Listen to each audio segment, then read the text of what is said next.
Hi there, I'm Alison Jean Lester, and I'm a novelist living in England. I also write short stories and memoir and essays, and I'm very, very surprised to say that I've also just finished a murder mystery.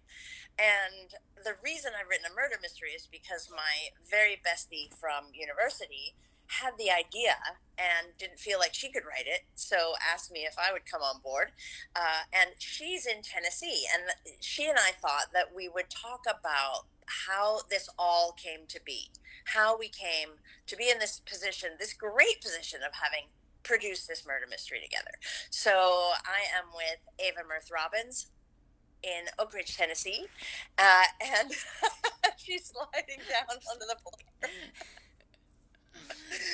So, yeah, so let's go back in time. Let's go back to when before you said to me, "Let's do this thing." Um, okay, so there I was living in Mexico, and it was this amazing place. It was beautiful, sunsets every night, of course, like they happen, but over the ocean. um, I mean, I think I was in constant awe of how beautiful it was. I mean, I lived there for Yeah. 25 years and I never got tired of looking at the sunset, drinking margaritas, all that stuff. But the thing that really kind of struck me was the people I met. And the foreigners I met, I felt like there was this real disconnect between the nature and the foreigners, that they were completely unpredictable and wild. So what you're talking about here is not the Mexicans being foreign to you. These were the Mexicans you were living among, and the foreigners who came into this little town. The foreigners mostly from, The U.S. and Canada. yeah, yeah, and yeah, and they just seem to be a disconnect between them, and that made you think of a story. Yeah, well, I mean, basically, I found myself in these hilarious situations when I would just say, "What the heck has happened?" And I think that you can blow that off one time, or you can say, "Yeah, that was a wild moment," or "Boy, they had too many shots of tequila," or whatever. But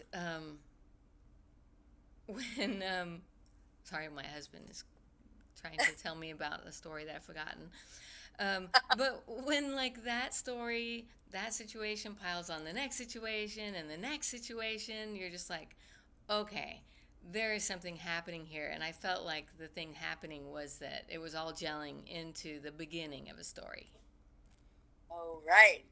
And so you had the beginning in your mind when I came down to visit in Mexico. At that time, I was living in Singapore, and I came all the way out to Mexico to see what your life was like. And you said to me, this would be the best place to set a murder mystery." But I don't know that at that time. I don't remember that you said to me, "I know how the beginning is." I just remember you saying this would be a great setting. But in your mind, you had been developing characters. Yeah, I think so. I mean, uh, honestly, I'm not going to say I've been developing characters. I had been Okay. noticing characters that Uh, existed, definitely. yeah. But what I had been developing was the murder part, because I didn't experience a murder when I was there. No. But I felt like it was possible, with all of the wildness that was going on, that it was possible, definitely. Do you remember the moment when you thought murder? I do remember the moment. I do remember it. Basically, I was sitting at home. We had just gotten telephones, and so that was like this novel new experience. And I think there was about 25 phone numbers on the beach. And so the phone rang, and I knew immediately who it was because I knew the numbers.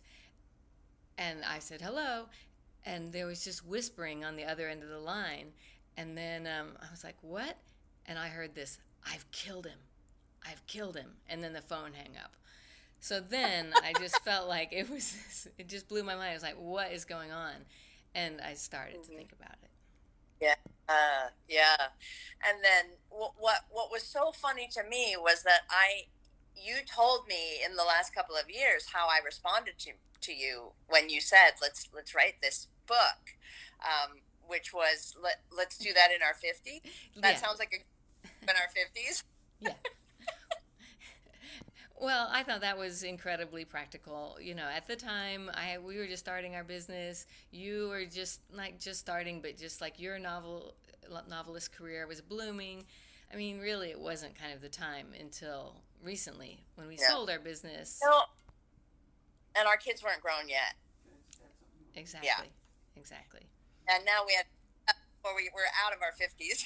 We have to get on it. No, Yeah, yeah, which is so good, so good.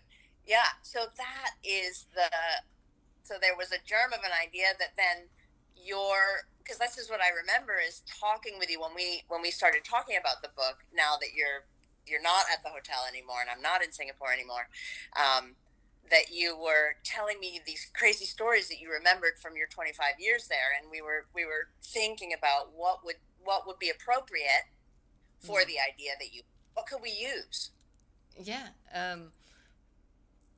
yeah. It which was is hard which to. is It was literally hard to pick. It was hard to pick. I yeah, mean, there were so many. There were so many. I mean, I think that we've said that we're gonna save some stories for our next book. that's it exactly because we're planning a series. Yep.